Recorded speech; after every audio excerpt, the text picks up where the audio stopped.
So none of us want to spend a whole lot of money if we don't have to.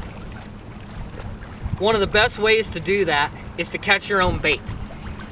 You can go to Walmart, you can go to bait shops, you can go to just about anywhere and find catfish bait for decent prices. You know, we're talking blood bait and dough bait, somewhere around the $5 range. But everybody knows that catfish love shad. They love shad, they love bluegills, they love just about anything that's freshly cut and freshly dead. You know, the guys that are out on the tournament trails and things like that, they like to use fresh skipjack because it's really oily. Skipjack is a kind of herring that you can find in the Mississippi, Ohio rivers, and you know, other places like that.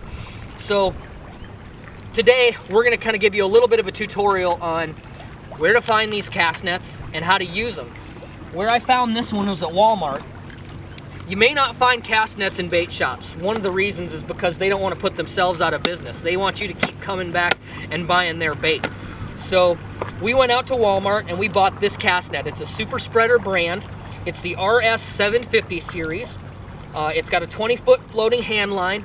It's a 4-foot radius, and it's got 3/8 inch mesh. Now, the mesh size matters a little bit because of this being a 3/8 inch, we're not going to catch all those little minnows that like the crappie fishermen and people like that tend to use. So we're basically trying to catch as many shad as we possibly can, and 3/8 inch mesh is about perfect for catching shad. So that's the net. Now, if anybody wants to go out and buy this net, it is item number 10140. All right, like I said, it's got a 4-foot radius. Now, the smaller the radius of the net, the less likely of a chance that you're going to catch a whole bunch of fish. All right, but the bigger the radius of the net, it's a little bit harder to throw. This one I found to be about perfect for beginners as far as being able to, you know, the ability to throw it well. You can use this technique with up to a 9-foot cast net, the one that we're going to show you. After that, you're going to have to use a couple other techniques because there's a lot more net that you have to worry about. So what we want to do is, when we take it out of the package, we're going to unravel everything. It's going to be all in this nice tight ball. So we're going to unravel everything. We're going to find our cuff. All right, we're going to take our cuff and we're going to put it on so we don't have to worry about holding on to the line a whole bunch. We're going to take little 24-inch sections, about that long, and we're going to start looping it in our hand. Just don't have to be exact, but we're just going to start looping it around in our hand, nice and slow, so you get it all. We go all the way up to the swivel. Now, once we get to the swivel, we're going to go down here and we're going to grab the collar. Once we get to the collar, we're going to hold it up just like this, straight up and down. You can see it's pretty windy, so we got to hide the camera a little bit to try and not get a whole bunch of wind noise. But we're going to hold it up and down, straight up and down as we can. We're going to take this hand that's got all the line in it, and we're going to run it down about 1/3 of the way down the net, right about there, and just kind of let it flop. We're going to come down here to our lead line. We're going to pick one lead on this side of the net. We're going to grab it just like that. We're going to take these two fingers, index and our thumb finger, and our thumb. We're going to pinch that one lead line just like that. We're going to count 1, 2, 3, 4 leads down on the lead line that's the closest to you. You know, you see there's 2 lead lines here. There's one over here and there's one right here. We're going to pinch that one 4 down that's the closest to us. Now we're ready to throw the net. All we've got to do is turn our body, and just like a baseball swing, the only difference is we're going to let go with this hand first and then this hand second. All right, so not too far apart from each other as far as letting the cast net go, but this hand needs to let go first, this hand needs to let go second. All right, so we're going to do it in a kind of a twisting motion. So we're going to give it a throw here. All right, had a pretty good, decent little pancake throw there. I tend to tell people that it's kind of like throwing a floppy frisbee. We're going to let that sink as far to the bottom as we can possibly get it. There's a couple different ways you can do this to locate the fish. One, you can use a fish finder basically. You can use electronics on a boat.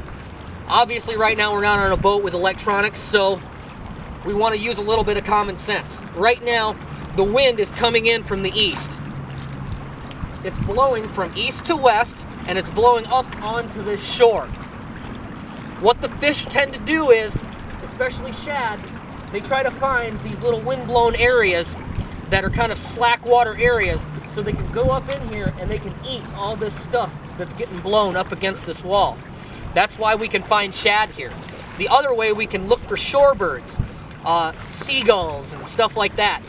I watched recently, just on this other side over here, I watched a seagull pluck a pretty large shad right out of the water. That's a pretty good indication, eagles too, that's a pretty good indication that there's fish here. All right, so that's another way that you can try to locate shad if you don't have electronics. So we let everything sink to the bottom, and then we give our line a pull. And we bring it all the way in. You notice the net looks a little different.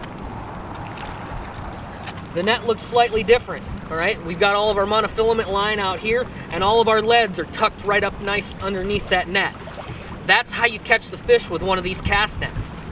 It kind of does a reverse umbrella effect and envelops the fish, and you catch them in the net. Next thing you want to do, if you have fish in your net, which we don't right now, is you put your leads inside of a bucket. Make sure all your leads make it in there. All right, then you grab onto your collar and you just let go. And what that does is that opens the net up, and you just give it a shake, and that'll shake the fish into your bucket. All right, so you noticed earlier we did a couple throws and we caught some shad. That's a pretty good one. That's about a dollar bill size one. That'd be good to cut in half and use for some good catfish bait. Okay, we also caught a couple that were a little smaller, like this one right here. That one could probably be used whole. You can throw that one on whole. I like to cut the tails off to get them to bleed a little bit, so you have a little bit of a scent trail. But that one you can hook through the head and use whole. So you'll catch some shad if you know what you're doing. You know where to locate them. During the summer, what you can do is you can actually look out on the glass smooth water if it's not windy, and you can actually see the little wakes that the shad make. Those are smaller shad that are feeding on top of the water. Usually, if you see the small shad on top of the water, you can find the bigger shad underneath it. So you just let your cast net sink just a little bit farther. Okay, so again, we're gonna do this one more time for you guys, so you guys get a good idea of what we're trying to accomplish here. So, cuff on the wrist, 24 inches of line apiece. Just keep going, just keep going. Just reel it up in your hand, like you're pulling up a rope. All right, so grab your collar, let it hang down, grab about a third of the way down, grab your first lead line, that's one of the closest ones to the left-hand side facing you. Pinch that lead line. You notice the 2 lead lines here. You count 1, 2, 3, 4 lead lines down. There we go. Now we're ready to throw. Use your twisting motion and give it a throw.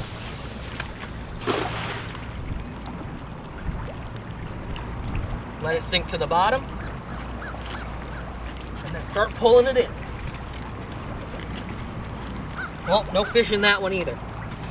But we did come down here, we did catch a couple fish. Guys, you want to save as much money as you possibly can, go out and get one of these cast nets. They're $21. I will tell you right now, I've had this cast net for about 2 weeks, and it's already paid for itself as far as going out and getting bait. Okay, this will pay for itself, I promise you. It's the easiest way to go out and get your own bait. Just remember that in Iowa, you can't cast net game fish. So if you catch a bluegill, if you catch a bass, if you catch a walleye, you catch a catfish on accident, you have to let them go. Bluegill in Iowa, if you're gonna use them for bait, you have to use rod and reel, which later on, when the bluegills start biting and they start moving up into the shallows and spawning, we'll show you how to catch bluegill for bait later on as well. But for now, we're gonna sign off. We hope you guys learned something, and we hope you guys can take away from this everything you can.